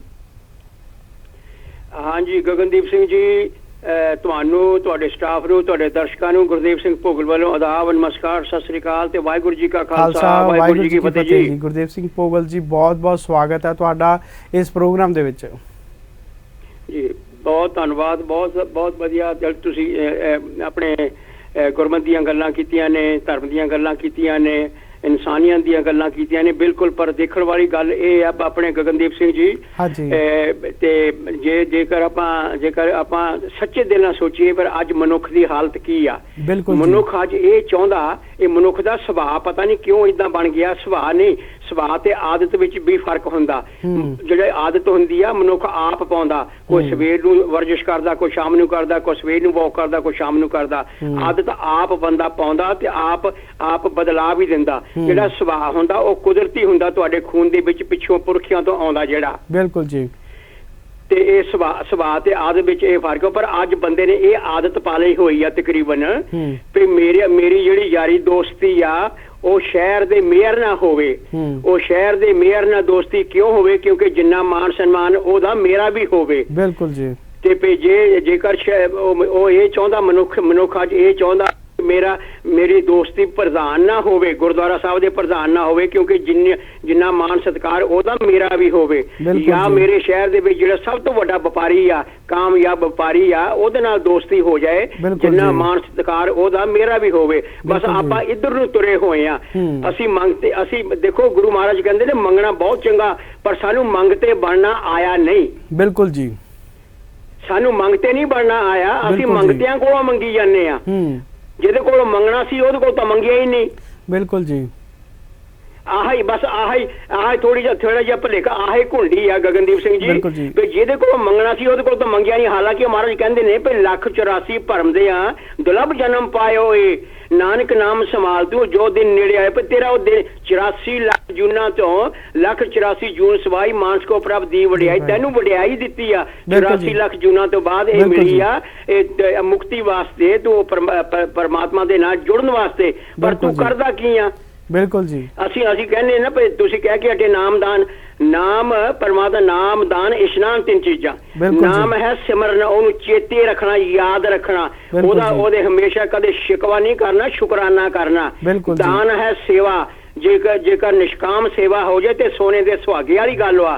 ਫਿਰ ਇਸ਼ਨਾਨ ਮੰਗਦੇ ਆ। ਇਸ਼ਨਾਨ ਤੋਂ ਭਾਵ ਹੈ ਕਿ ਬਾਹਰਲਾ ਸਰੀਰ ਨਹੀਂ ਧੋਣਾ ਵੀ ਸਾਰਾ ਦਿਨ ਨਹਾਈ ਜਾਓ, ਇਸ਼ਨਾਨ ਕਰੀ ਜਾਓ ਤੀਰਥਾਂ ਤੇ ਜਾ ਕੇ, ਨਹੀਂ। ਇਸ਼ਨਾਨ ਅੰਦਰੋਂ ਕਰਨਾ, ਆਚਰਨ ਉੱਚਾ ਕਰਨਾ, ਅੰਦਰੋਂ ਪਵਿੱਤਰ ਹੋ ਕੇ, ਅੰਦਰਲੇ ਨੂੰ ਪਵਿੱਤਰ ਕਰਕੇ ਆਚਰਨ ਉੱਚਾ ਹੋਣਾ। ਨਾਮ ਦਾਨ ਇਸ਼ਨਾਨ। ਬਿਲਕੁਲ ਜੀ।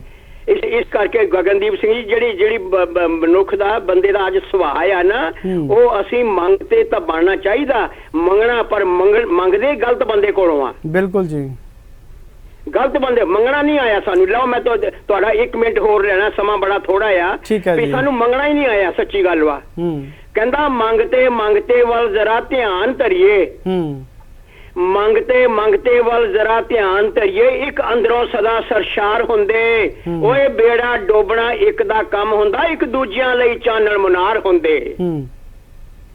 ਬਈ ਨਕਲੀ ਮੰਗਤੇ ਦੁਰਾਚਾਰ ਨਾਲ ਸਾਂਝ ਰੱਖਣ, ਨਕਲੀ ਮੰਗਤੇ ਦੁਰਾਚਾਰ ਨਾਲ ਸਾਂਝ ਰੱਖਣ, ਅਸਲੀ ਜੁੜੇ ਨਾਲ ਸਦਾ ਚਾਰ ਹੁੰਦੇ। ਓਏ ਘਰ ਸੱਚੇ ਦੇ ਸੱਚਿਆਂ ਦਾ ਮੁੱਲ ਪੈਂਦਾ, ਕੂੜੇ ਧਰਤੀ ਤੇ ਸਰਾਸਰ ਪਾਰ ਹੁੰਦੇ। ਬਿਲਕੁਲ ਜੀ, ਬਿਲਕੁਲ ਸਹੀ ਕਿਹਾ ਜੀ। ਖਿਆਲ ਰੱਖਣਾ ਪੈਣਾ। ਆਖਰੀ 2 ਲਾਈਨਾਂ ਜੀ, ਵੀ ਜਿਸਨੇ ਅਧੂਰੇ ਦਾ ਮੂਲੋਂ ਛੱਡ ਪੱਲਾ, ਪੱਲਾ ਫੜਨਾ ਕਿਹਦਾ ਸੀ ਤੇ ਫੜ ਕੇ ਦਾ ਬੈਠੇ, ਆਹੀ ਘੁੰਡੀ ਆ ਸਾਰੀ ਧਰਮ ਦੀ। ਬਿਲਕੁਲ ਜੀ। ਜਿਸਨੇ ਅਧੂਰੇ ਦਾ ਮੂਲੋਂ ਛੱਡ ਪੱਲਾ, ਦਰ ਪੂਰੇ ਦੇ ਸਿਰ ਝੁਕਾ ਦਿੱਤਾ। ਓਏ ਉਸ ਪੂਰੇ ਨੇ ਕਲਾ ਵਰਤਾਈ ਪੂਰੀ, ਉਹ ਦੁੱਤੀ ਦਾਤਾ ਹੀ ਉਹਨੂੰ ਬਣਾ ਦਿੱਤਾ। ਬਿਲਕੁਲ ਜੀ, ਬਿਲਕੁਲ। ਭਾਈ ਲੈਣਾ ਜੀ ਐਸੇ ਝੁਕੇ ਮੁੜ ਕੇ ਉੱਠਣ ਜੋਗੇ ਨਹੀਂ ਰਹੇ। ਬਿਲਕੁਲ ਜੀ, ਬਿਲਕੁਲ। ਜਿਸਨੇ ਅਧੂਰੇ ਦਾ ਮੂਲੋਂ ਛੱਡ ਪੱਲਾ, ਦਰ ਪੂਰੇ ਦੇ ਸਿਰ ਝੁਕਾ ਦਿੱਤਾ। ਓਏ ਉਸ ਪੂਰੇ ਨੇ ਕਲਾ ਵਰਤਾਈ ਪੂਰੀ, ਦੁੱਤੀ ਦਾਤਾ ਹੀ ਉਹਨੂੰ ਬਣਾ ਦਿੱਤਾ। ਬਈ ਸਹੀ ਜੀਵਨ ਜਾਂਚ ਦੀ ਭੋਗਲ ਅਣਹੋਂਦ ਕਾਰਨ, ਸਹੀ ਜੀਵਨ ਜਾਂਚ ਦੀ ਭੋਗਲ ਅਣਹੋਂਦ ਕਾਰਨ, ਤਣਾਅ ਵਿੱਚ ਹੀ ਸਦਾ ਰਿਹਾ। ਓਏ ਮੰਗਤੇ ਕੋਲੋਂ ਹੀ ਮੰਗਣ ਦੀ ਸੋਚ ਕਰਕੇ ਸਾਰੀ ਉਮਰ ਹੀ ਮੰਗਤਾ ਰਿਹਾ ਬਣਿਆ।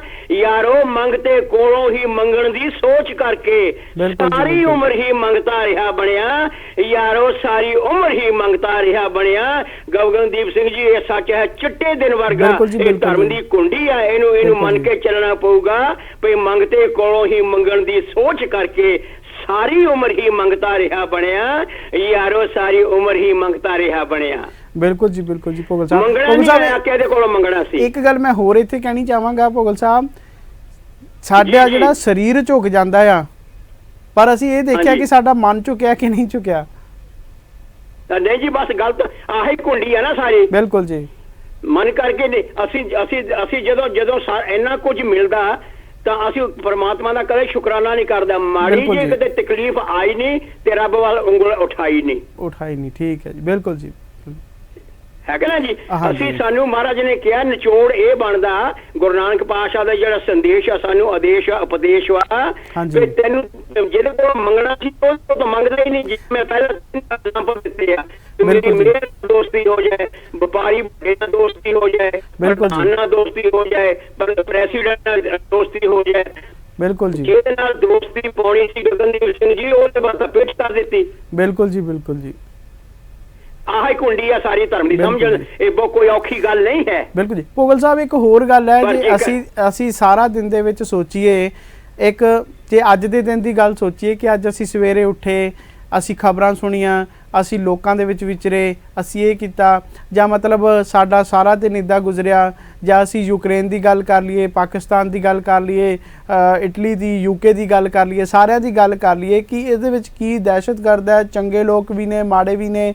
ਸੇਵਾ ਕਰਨ ਵਾਲੇ ਵੀ ਨੇ ਤੇ ਦੰਗਾ ਫਸਾਦ ਕਰਨ ਵਾਲੇ ਵੀ ਨੇ। ਤੇ ਬਾਅਦ ਚੋਂ ਜਦੋਂ ਅਸੀਂ ਇੱਕ ਗੱਲ ਸੋਚੀਏ ਕਿ ਜੋ ਕਰਦਾ ਸਾਰਾ ਕੁਝ ਪਰਮਾਤਮਾ ਕਰਦਾ ਆ, ਸਾਨੂੰ ਆਪਣਾ ਸਹੀ ਰੱਖਣਾ ਚਾਹੀਦਾ ਆ, ਫਿਰ ਉੱਥੇ ਸਾਰੇ ਜਿਹੜੇ ਆ ਸਵਾਲ ਉਹ ਖਤਮ ਹੋ ਜਾਂਦੇ ਨੇ ਕਿ ਸਹੀ ਨਹੀਂ। ਬਿਲਕੁਲ ਦੇਖੋ ਗਗਨਦੀਪ ਸਿੰਘ ਜੀ ਬਿਲਕੁਲ ਠੀਕ ਆ, ਕਿਉਂਕਿ ਉਹ ਜਿਹੜਾ ਕਰਤਾ ਹੈ ਨਾ, ਹਾਂਜੀ। ਕਰਤਾਰ ਹੈ ਨਾ, ਉਹਨੂੰ ਕਰਤਾ ਵੀ ਕਹਿੰਦੇ, ਕਰਤਾਰ ਵੀ ਕਹਿੰਦੇ ਆ, ਬਿਲਕੁਲ ਜੀ। ਕਾਦਰ ਯਾਰ ਕਹਿ ਲਈਏ, ਪਰਮਾਤਮਾ ਬਿਲਕੁਲ ਜੀ। ਕਹਿ ਲਈਏ, ਜੋ ਮਰਜੀ ਰੱਬ ਕਹਿ ਲਈਏ, ਕਰਦਾ ਉਹ ਹੀ ਆ ਕਿਉਂਕਿ ਉਹ ਕਰਤਾ ਆ, ਉਹ ਕਰਤਾ ਪੁਰਖ ਆ। ਅਸੀਂ ਉਹ ਕਰਤਾ ਹੈ, ਅਸੀਂ ਕਿਰਤ ਹਾਂ। ਬਿਲਕੁਲ ਜੀ। ਪਰ ਸਾਨੂੰ ਸਾਡੀ ਵੀ ਜ਼ਿੰਮੇਵਾਰੀਆਂ ਦਿੱਤੀਆਂ ਹੋਈਆਂ ਨੇ। ਬਿਲਕੁਲ ਹੁਣ ਜੀ। 184 ਜੂਨ ਸਵਾਈ ਮਾਨਸ ਕੋ ਪ੍ਰਭ ਦੀ ਨਹੀਂ ਵਡਿਆਈ। ਭਾਈ, ਹੁਣ ਜੇ ਕਹੀਏ ਵੀ ਸਾਨੂੰ ਵਡਿਆਈ ਦਿੱਤੀ, ਫਿਰ ਜੇ ਸਾਨੂੰ ਪੁੱਛ ਲਵੇ ਕੀ ਜਵਾਬ ਦੇਵਾਂਗਾ ਵੀ ਸਾਡੇ ਕੋਲ ਕਿਹੜੀ ਵਡਿਆਈ ਆ ਬਈ। ਬਿਲਕੁਲ ਸਾਨੂੰ ਜੀ। ਵਡਿਆਈ ਦਿੱਤੀ ਆ ਸੁਰਤ ਮਤ ਮਨ ਬੁੱਧ ਵਿਵੇਕ ਬੁੱਧ। ਬਿਲਕੁਲ ਜੀ। ਇਹ ਵਡਿਆਈ ਸਾਡੇ ਕੋਲ ਇਹ ਜਾਨਵਰਾਂ ਕੋਲ ਪਸ਼ੂਆਂ ਕੋਲ ਨਹੀਂ ਹੈ। ਬਿਲਕੁਲ ਜੀ, ਸੁਰਤ ਨਹੀਂ ਮਤ ਹੈ। ਮਨ ਬੁੱਧ ਉਹਨਾਂ ਕੋਲ ਹੈਗੀ ਆ, ਪਰ ਬਿਲਕੁਲ। ਥੋੜੀ ਆ, ਉਹਨਾਂ ਦੀ ਸੀਮਾ ਆ। ਪਰ ਮਨੁੱਖ ਜਿਹੜਾ ਆ ਇਹ ਤਾਂ 184 ਜੂਨਾਂ ਤੋਂ ਇਹਦੀ ਵਡਿਆਈ ਇਸੇ ਕਰਕੇ ਆ ਕਿ ਹਾਂਜੀ। ਇਸ ਨੂੰ ਵਡਿਆਈ ਤਾਂ ਦਿੱਤੀ ਗਈ ਆ ਕਿ ਇਹਦੇ ਕੋਲ ਸੁਰਤ ਵੀ ਆ, ਮਤ ਵੀ ਆ, ਮਨ ਵੀ ਆ, ਬੁੱਧ ਵੀ ਆ, ਬਿਲਕੁਲ ਸਾਰਾ ਜੀ, ਕੁਝ ਆ। ਜੇ ਬਿਲਕੁਲ ਜੀ। ਇੰਨਾ ਕੁਝ ਪਾ ਕੇ ਵੀ ਇਨਸਾਨ ਨਾ ਬਣਿਆ ਇਹ, ਤਾਂ ਫਿਰ ਹਾਂਜੀ। ਇਨਸਾਨ ਨੇ ਇਹ ਤੇ ਹੈਵਾਨ ਨਾਲੋਂ ਵੀ ਭੈੜਾ ਆ, ਬਿਲਕੁਲ ਜੀ, ਹੈਵਾਨ ਬਿਲਕੁਲ। ਨਾਲੋਂ ਵੀ ਭੈੜਾ ਆ। ਇਹ ਤੇ ਬਿਲਕੁਲ। ਸ਼ੈਤਾਨ ਬਣ ਕੇ ਬਹਿ ਗਿਆ ਠੀਕ ਹੈ ਜੀ ਭੋਗਲ ਸਾਹਿਬ ਜੀ। ਜੀ। ਕਰਦਾ ਉਹ ਹੀ ਆ ਕਿਉਂਕਿ ਬਿਲਕੁਲ ਉਹ ਜੀ। ਕਰਤਾ ਆ, ਅਸੀਂ ਕਿਰਤ ਆ। ਬਿਲਕੁਲ ਜੀ। ਉਹਦੀਆਂ ਵੀ ਜ਼ਿੰਮੇਵਾਰੀਆਂ ਆਪਣੀਆਂ ਨੇ, ਸਾਡੀਆਂ ਆਪਣੀਆਂ ਜ਼ਿੰਮੇਵਾਰੀਆਂ ਨੇ। ਬਿਲਕੁਲ ਜੀ, ਬਿਲਕੁਲ। ਠੀਕ ਹੈ ਜੀ ਭੋਗਲ ਸਾਹਿਬ ਜੀ, ਬਹੁਤ ਬਹੁਤ ਗਗਨਦੀਪ ਧੰਨਵਾਦ ਜੀ। ਬਹੁਤ ਧੰਨਵਾਦ ਤੁਹਾਡਾ। ਭੁੱਲਾਂ ਚੁੱਕਾਂ ਦੀ ਖਿਮਾ, ਕਿਉਂਕਿ ਅਕਸਰ ਗਲਤੀਆਂ ਹੁੰਦੀਆਂ ਹੀ ਆ। ਹਾਂਜੀ, ਭੁੱਲਣ ਗੁਰੂ ਅੰਦਰ ਤੇ ਸਭ ਸੰਗਤ ਕੁਝ ਜਿਹੜੀ ਆ ਭੁੱਲ ਬਖਸ਼ਣ ਯੋਗ ਹੈ ਜੀ ਕਰਤਾਰ, ਭੋਗਲ ਅਸੀਂ ਸਾਹਿਬ। ਤੇ ਭੁੱਲਾਂ ਤਾਂ ਕਰਨੀਆਂ ਹੀ ਆ, ਪਰ ਅਸੀਂ ਕਦੇ ਕਦੇ ਜਿਹੜਾ ਹੈਗਾ ਜੇ ਨਾਲ ਜੁੜਨਾ, ਜਿਹੜੀ ਗੱਲ ਸ਼ੁਰੂ ਕੀਤੀ ਸੀ ਤੁਸੀਂ ਵੀ ਤੇ ਮੈਂ ਵੀ, ਹਾਂਜੀ। ਜੇ ਨਾਲ ਜੁੜਨਾ ਉਹਦੇ ਨਾਲ ਜੁੜੀਏ, ਉਹਨੂੰ ਬਿਲਕੁਲ ਪਿੱਠ ਜੀ। ਨਾ ਦਈਏ, ਬਿਲਕੁਲ ਜੀ। ਤਾਂ ਜਾ ਕੇ ਫਿਰ ਆ ਜਿਹੜਾ ਮਨੁੱਖਾ ਜੀਵਨ ਆ ਇਹ ਫਿਰ ਚੜ੍ਹਦੀ ਕਲਾ ਵਾਲਾ ਹੋਣਾ। ਫਿਰ ਬਲਕਿ ਉਦਾਂ ਹੋਰ ਕੋਈ ਰਸਤਾ ਨਹੀਂ ਹੈ। ਬਿਲਕੁਲ ਜੀ, ਬਿਲਕੁਲ ਜੀ। ਠੀਕ ਹੈ ਜੀ, ਧੰਨਵਾਦ ਹੋਰ ਜੀ, ਕੋਈ ਬਹੁਤ ਰਾਹ ਬਹੁਤ ਨਹੀਂ ਹੈ। ਸਾਹਿਬ। ਵਾਹਿਗੁਰੂ ਜੀ ਕਾ ਖਾਲਸਾ, ਖਾਲਸਾ, ਵਾਹਿਗੁਰੂ ਜੀ ਕੀ ਫਤਿਹ। ਗੁਰਦੇਵ ਸਿੰਘ ਜੀ ਭੋਗਲ ਜੀ ਦਾ ਬਹੁਤ ਬਹੁਤ ਧੰਨਵਾਦ ਜਿਹੜਾ ਆ ਰੋਜ਼ਾਨਾ ਸਾਡੇ ਪ੍ਰੋਗਰਾਮ ਦੇ ਵਿੱਚ ਜਿਹੜੇ ਆ ਸ਼ਮੂਲੀਅਤ ਕਰਦੇ ਨੇ। ਤੇ ਮੈਂ ਇੱਥੇ ਇੱਕ ਗੱਲ ਹੋਰ ਕਹਿਣੀ ਚਾਹਾਂਗਾ ਕਿ ਰੰਧਾਵਾ ਸਾਹਿਬ ਜੀ ਜਿਹੜੇ ਸਾਡੇ ਇਸ ਪ੍ਰੋਗਰਾਮ ਦੇ ਵਿੱਚ ਜੁੜਦੇ ਨੇ ਤੇ ਬਹੁਤ ਹੀ ਜਿਹੜੇ ਨੇ ਉੱਚ ਵਿੱਦਿਆ ਰੱਖਦੇ ਨੇ ਗੁਰਮਤ ਦੇ ਨਾਲ ਵੀ, ਤੇ ਹੋਰ ਵੀ ਜਿਹੜੀ ਆ ਸਮਾਜਿਕ ਤੇ ਦੁਨਿਆਵੀ ਜਿਹੜੀਆਂ ਨੇ ਉਹਨਾਂ ਨੂੰ ਗਿਆਨ ਹੈ ਗੱਲਾਂ ਦਾ, ਤੇ ਉਹ ਵੀ ਜਿਹੜੇ ਸਾਡੇ ਪ੍ਰੋਗਰਾਮ ਦੇ ਵਿੱਚ ਇਸ ਸਮੇਂ ਉਹ ਸੁਣਦੇ ਹੋਣਗੇ, ਜਾਂ ਮਤਲਬ ਉਹ ਰੋਜ਼ ਪ੍ਰੋਗਰਾਮ ਨੂੰ ਸੁਣਦੇ ਨੇ। ਤੇ ਸਾਰੇ ਦਰਸ਼ਕਾਂ ਨੂੰ ਮੈਂ ਦੱਸ ਦੇਵਾਂ ਕਿ ਉਹ ਬਿਲਕੁਲ ਚੜ੍ਹਦੀ ਕਲਾ ਦੇ ਵਿੱਚ ਨੇ ਤੇ ਬਿਲਕੁਲ ਪਰਮਾਤਮਾ ਦੇ ਦਿੱਤੀਆਂ ਹੋਈਆਂ ਦਾਤਾਂ ਨੂੰ ਦਾ ਸ਼ੁਕਰਾਨਾ ਕਰ ਰਹੇ ਨੇ, ਤੇ ਉਹਨਾਂ ਦਾ ਜਿਹੜਾ ਆ ਲਗਾਤਾਰ ਜਿਹੜਾ ਆ ਸ਼ੁਕਰਾਨਾ ਕਰ ਰਹੇ ਨੇ। ਤੇ ਉਹਨਾਂ ਦੇ ਨਾਲ ਜਿਹੜਾ ਆ ਰਾਬਤਾ ਕਾਇਮ ਸਾਡਾ ਹੋਇਆ ਸੀਗਾ, ਤੇ ਉਹਨਾਂ ਨੇ ਦੱਸਿਆ ਸੀਗਾ ਕਿ ਮੈਂ ਜਿਹੜਾ ਆ ਉਹ ਚੜ੍ਹਦੀ ਕਲਾ ਦੇ ਵਿੱਚ ਹਾਂ, ਤੇ ਉਹਨਾਂ ਦੀ ਜਿਹੜੀ ਹਾਜ਼ਰੀ ਲਗਾਤਾਰ ਅਸੀਂ ਇਸੇ ਪ੍ਰੋਗਰਾਮ ਦੇ ਵਿੱਚ ਜਿਹੜੇ ਆ ਉਹ ਹਾਜ਼ਰ ਉਹਨਾਂ ਨੂੰ ਕਰਦੇ ਰਹਾਂਗੇ। ਤੇ ਅਸੀਂ ਗੱਲ ਕਰਦੇ ਸੀ ਅਖਬਾਰ ਹਾਜ਼ਰ ਦੀ। ਰੂਸ ਤੇ ਯੂਕਰੇਨ ਦੀ ਜੰਗ ਦਾ ਜਿਹੜਾ ਅੱਜ 30ਵਾਂ ਦਿਨ ਹੈ। ਸੰਯੁਕਤ ਰਾਸ਼ਟਰ ਨੇ ਜਿਹੜਾ ਕਿਹਾ ਕਿ ਮਾਨਵਵਾਦੀ ਸੰਕਟ ਲਈ ਜਿਹੜਾ ਆ ਉਹ ਪੁਤਿਨ ਜਿਹੜਾ ਆ ਜ਼ਿੰਮੇਵਾਰ ਹੋਏਗਾ। ਸੰਯੁਕਤ ਰਾਸ਼ਟਰ ਮਹਾਸਭਾ ਦੇ ਸਰਬਸੰਮਤੀ ਨਾਲ ਯੂਕਰੇਨ ਵਿੱਚ ਮਨੁੱਖੀ ਸੰਕਟ ਨੂੰ ਜਿਹੜਾ ਆ ਰੂਸ ਨੂੰ ਜ਼ਿੰਮੇਵਾਰ ਠਹਿਰਾਉਂਦਿਆਂ ਇੱਕ ਮਤਾ ਪਾਸ ਕੀਤਾ ਹੈ। ਮਤੇ ਵਿੱਚ ਤੁਰੰਤ ਜੰਗਬੰਦੀ ਲਾਗੂ ਕਰਨ ਤੇ ਲੱਖਾਂ ਨਾਗਰਿਕਾਂ ਸਮੇਤ ਘਰਾਂ, ਸਕੂਲਾਂ ਤੇ ਹਸਪਤਾਲਾਂ ਦੀ ਜਿਹੜੀ ਆ ਸੁਰੱਖਿਆ ਕਰਨ ਦੀ ਜਿਹੜੀ ਆ ਅਪੀਲ ਕੀਤੀ ਹੈ। ਵੀਰਵਾਰ ਨੂੰ ਇਸ ਮਤੇ ਯਾਨੀ ਕਿ ਕੱਲ ਇਸ ਮਤੇ ਨੂੰ ਪੰਜਾਬ ਦੇ ਮੁਕਾਬਲੇ 'ਚ ਜਿਹੜਾ ਆ 5 ਦੇ ਮੁਕਾਬਲੇ 'ਚ 5 ਦੇ ਮੁਕਾਬਲੇ 140 ਵੋਟਾਂ ਨਾਲ ਜਿਹੜਾ ਪਾਸ ਕੀਤਾ ਗਿਆ। ਬੇਲਾਰੂਸ, ਸੀਰੀਆ, ਉੱਤਰੀ ਕੋਰੀਆ ਅਤੇ ਟੀਰੀਆ ਰੂਸ ਦੇ 5 ਦੇਸ਼ਾਂ ਵਿੱਚ ਜਿਹੜਾ ਆ ਉਹ ਸ਼ਾਮਲ ਨੇ ਜਿਨ੍ਹਾਂ ਦੇ ਮਤੇ ਵਿਰੁੱਧ ਵੋਟ ਕੀਤਾ ਸੀ। ਮਤਾ ਰੂਸ ਦੇ ਹਮਲੇ ਦੇ ਗੰਭੀਰ ਮਾਨਵਵਾਦੀ ਨਤੀਜਿਆਂ ਦੀ ਨਿੰਦਾ ਕਰਦਾ ਹੈ। ਮਤੇ ਵਿੱਚ ਕਿਹਾ ਗਿਆ ਕਿ ਅੰਤਰਰਾਸ਼ਟਰੀ ਭਾਈਚਾਰੇ ਨੇ ਪਿਛਲੇ ਕਈ ਦਹਾਕਿਆਂ ਵਿੱਚ ਯੂਰਪ ਵਿੱਚ ਇੰਨਾ ਵੱਡਾ ਮਨੁੱਖੀ ਸੰਕਟ ਜਿਹੜਾ ਆ ਉਹ ਕਦੇ ਨਹੀਂ ਦੇਖਿਆ।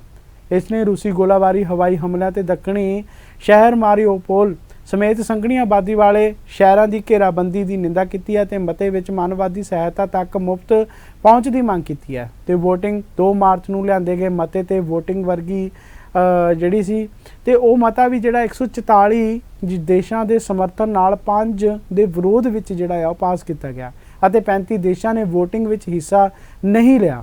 ਰੂਸ ਨੇ ਜਿਹੜੇ ਆ ਕਈ ਜਿਹੜੀਆਂ ਪੇਸ਼ਕਸ਼ ਜਿਹੜੀਆਂ ਨੇ ਉਹਨਾਂ ਨੂੰ ਠੁਕਰਾ ਦਿੱਤਾ। ਰੂਸ ਨੇ ਇਸ ਪ੍ਰਸਤਾਵ ਨੂੰ ਜਿਹੜਾ ਆ ਵਿਰੋਧੀ ਦੱਸਿਆ ਤੇ ਰੱਦ ਕਰ ਦਿੱਤਾ। ਰੂਸ ਨੇ ਕਿਹਾ ਕਿ ਮਤੇ ਦਾ ਸਮਰਥਨ ਕਰਨ ਵਾਲੇ ਦੇਸ਼ ਦੇ ਮਾਨਵਵਾਦੀ ਜਿਹੜੇ ਨੇ ਉਹ ਸਥਿਤੀ ਬਾਰੇ ਚਿੰਤਤ ਨਹੀਂ ਹਨ, ਬਲਕਿ ਸਹਾਇਤਾ ਦਾ ਜਿਹੜਾ ਆ ਰਾਜਨੀਤੀਕਰਨ ਵੀ ਜਿਹੜਾ ਆ ਉਹ ਲਗਾਤਾਰ ਕਰਨਾ ਚਾਹੁੰਦੇ ਨੇ। ਇਸ ਤੋਂ ਪਹਿਲਾਂ ਰੂਸੀ ਪ੍ਰਸਤਾਵ ਨੇ ਵੋਟਿੰਗ ਦੇ ਦੌਰਾਨ ਜਿਹੜਾ ਆ ਮਾਸਕੋ ਨੂੰ ਹਾਰ ਦਾ ਸਾਹਮਣਾ ਕਰਨਾ ਪਿਆ ਸੀ। ਰੂਸੀ ਮਤੇ ਨੂੰ ਸਵੀਕਾਰ ਕਰਨ ਲਈ 15 ਮੈਂਬਰੀ ਸੁਰੱਖਿਆ ਪਰਿਸ਼ਦ ਘੱਟੋ ਘੱਟ 9 ਵੋਟਾਂ ਦੀ ਲੋੜ ਹੁੰਦੀ ਹੈ ਅਤੇ ਕਿਸੇ ਨੇ ਵੀ ਜਿਹੜਾ ਸਥਾਈ ਮੈਂਬਰ ਤੇ ਕੋਈ ਵੀਟੋ ਨਹੀਂ ਜਿਹੜਾ ਆ ਹੁੰਦਾ।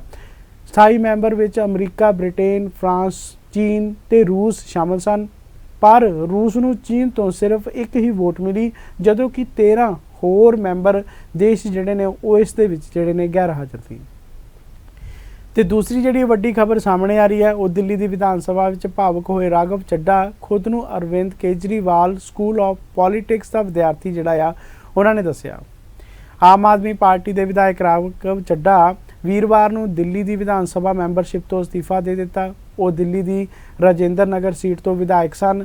ਅਜਿਹਾ ਇਸ ਲਈ ਕਿਉਂਕਿ 33 ਸਾਲਾ ਰਾਘਵ ਚੱਡਾ ਆਮ ਆਦਮੀ ਪਾਰਟੀ ਵੱਲੋਂ ਪੰਜਾਬ ਤੋਂ ਬਿਨਾਂ ਮੁਕਾਬਲਾ ਰਾਜ ਸਭਾ ਮੈਂਬਰ ਜਿਹੜੇ ਨੇ ਉਹ ਚੁਣੇ ਗਏ ਸੀ। ਵਿਧਾਨ ਸਭਾ ਦੀ ਕਾਰਵਾਈ ਵਿੱਚ ਆਖਰੀ ਵਾਰ ਹਿੱਸਾ ਲੈਂਦੇ ਹੋਏ ਵਿਧਾਇਕ ਤੌਰ ਤੇ ਆਪਣੇ ਸਮੇਂ ਨੂੰ ਯਾਦ ਕਰਦੇ ਹੋਏ ਰਾਘਵ ਚੱਡਾ ਨੇ ਕਿਹਾ ਕਿ ਲਗਭਗ 2 ਸਾਲ ਪਹਿਲਾਂ ਦਿੱਲੀ ਦੇ ਮੁੱਖ ਮੰਤਰੀ ਅਰਵਿੰਦ ਕੇਜਰੀਵਾਲ ਨੇ ਉਹਨਾਂ ਨੂੰ ਰਾਜਿੰਦਰ ਨਗਰ ਤੋਂ ਵਿਧਾਨ ਸਭਾ ਚੋਣ ਲੜਨ ਲਈ ਕਿਹਾ ਸੀ।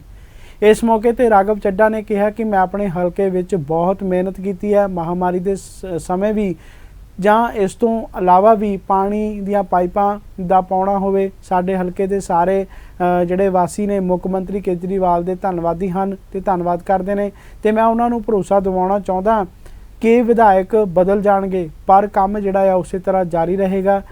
ਉਹਨਾਂ ਨੇ ਮੈਨੂੰ ਜੋ ਸਨਮਾਨ ਦਿੱਤਾ ਆ ਮੈਂ ਉਹਨਾਂ ਦਾ ਹਮੇਸ਼ਾ ਸਨਮਾਨ ਕਰਾਂਗਾ। ਮੈਂ ਸਮੂਹ ਨਗਰ ਨਿਵਾਸੀਆਂ ਦਾ ਧੰਨਵਾਦੀ ਹਾਂ ਤੇ ਛੋਟਾ ਵੀਰ ਤੇ ਪੁੱਤਰ ਤੁਹਾਡਾ ਹਮੇਸ਼ਾ ਤੁਹਾਡੇ ਨਾਲ ਜਿਹੜਾ ਆ ਇਹ ਰਹੇਗਾ। ਨਾਲ ਉਹਨਾਂ ਨੇ ਇਹ ਵੀ ਕਿਹਾ ਕਿ ਆਪ 'ਚ ਹੀ ਆਮ ਆਦਮੀ ਮੱਧ ਵਰਗ ਦੇ ਲੋਕਾਂ ਨੂੰ ਇੰਨੇ ਵੱਡੇ ਮੌਕੇ ਜਿਹੜੇ ਨੇ ਮਿਲਦੇ ਨੇ। ਵਿਧਾਨ ਸਭਾ ਵਿੱਚ ਆਪਣੇ ਵਿਦਾਇਗੀ ਭਾਸ਼ਣ ਦੌਰਾਨ ਜਿਹੜਾ ਰਾਘਵ ਚੱਡਾ ਨੇ ਕਿਹਾ ਕਿ ਕੇਜਰੀਵਾਲ ਦਾ ਜਿਹੜਾ ਮਾਡਲ ਹੈ ਜਿਸ ਦੇ ਤਹਿਤ ਦੇਸ਼ ਭਗਤੀ, ਵਿਅਕਤੀ ਦੀ ਸਮਰਪਣ ਭਾਵਨਾ ਦਾ ਜਿਹੜਾ ਸਨਮਾਨ ਕੀਤਾ ਜਾਂਦਾ ਹੈ। ਅਸੀਂ ਕੇਜਰੀਵਾਲ ਸਕੂਲ ਆਫ ਪੋਲਿਟਿਕਸ ਦੇ ਵਿਦਿਆਰਥੀ ਹਾਂ। ਉਹਨਾਂ ਨੇ ਮੇਰੇ ਲਈ ਇੱਕ ਵੱਖਰੀ ਧਾਰਾ ਚੁਣੀ ਹੈ। ਮੈਂ ਇਸ ਘਰ ਨੂੰ ਯਾਦ ਕਰਾਂਗਾ ਅਤੇ ਭਾਰਤ ਜਿੰਦਾਬਾਦ, ਭਾਰਤ ਜੈ ਇਨਕਲਾਬ ਜਿੰਦਾਬਾਦ ਦਾ ਜਿਹੜਾ ਆ ਉਹਨਾਂ ਨੇ ਨਾਰਾ ਵੀ ਲਾਇਆ। ਤੇ ਤੀਸਰੀ ਵੱਡੀ ਖਬਰ ਜਿਹੜੀ ਸਾਹਮਣੇ ਆ ਰਹੀ ਹੈ ਵਿਧਾਨ ਸਭਾ ਸੈਸ਼ਨ 'ਚ ਸੀਐਮ ਅਰਵਿੰਦ ਕੇਜਰੀਵਾਲ ਨੇ ਕਿਹਾ ਕਿ ਦ ਕਸ਼ਮੀਰ ਫਾਈਲ ਫਿਲਮ ਨੂੰ ਜਿਹੜਾ ਆ YouTube ਤੇ ਪਾਓ।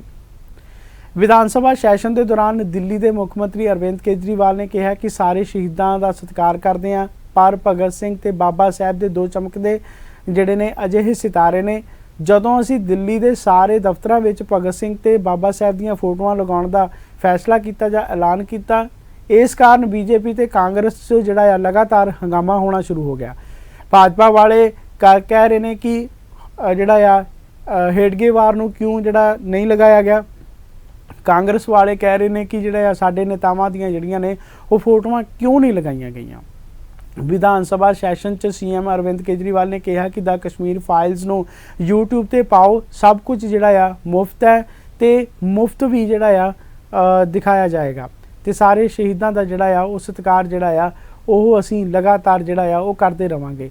ਪਰ ਇੱਕ ਜਿਹੜਾ ਸਵਾਲ ਇਹ ਵੀ ਆ ਕਿ ਜਿਹੜਾ ਆ ਦ ਕਸ਼ਮੀਰ ਫਾਈਲ ਜਿਹੜੀ ਆ ਲਗਾਤਾਰ ਦੱਸੀ ਜਾ ਰਹੀ ਆ ਕਿ ਉਸ ਦੇ ਕਾਰਨ ਜਿਹੜਾ ਆ ਵਿਵਾਦ ਵੀ ਖੜਾ ਹੋ ਸਕਦਾ ਆ। ਉਸ ਦੇ ਵਿੱਚ ਜਿਹੜਾ ਆ ਕਸ਼ਮੀਰੀ ਪੰਡਤਾਂ ਨੂੰ ਜਿਹੜਾ ਆ ਕਸ਼ਮੀਰ ਤੋਂ ਕੱਢਦਿਆਂ ਜਿਹੜਾ ਆ ਵਿਖਾਇਆ ਜਾ ਰਿਹਾ ਹੈ। ਇਸ ਉੱਤੇ ਜਿਹੜਾ ਆ ਰਾਜਸਥਾਨ ਦੇ ਕੋਟਾ ਦੇ ਵਿੱਚ 144 ਵੀ ਜਿਹੜੀ ਲਾਗੂ ਹੋ ਗਈ ਹੈ ਤੇ ਜਿਹੜਾ ਆ ਹੁਣ ਪੰਜਾਬ ਦੇ ਅਲੱਗ-ਅਲੱਗ ਜਗ੍ਹਾ 'ਚ ਵੀ ਜਿਹੜਾ ਆ ਇਸ ਦਾ ਵਿਰੋਧ ਹੋ ਰਿਹਾ ਆ।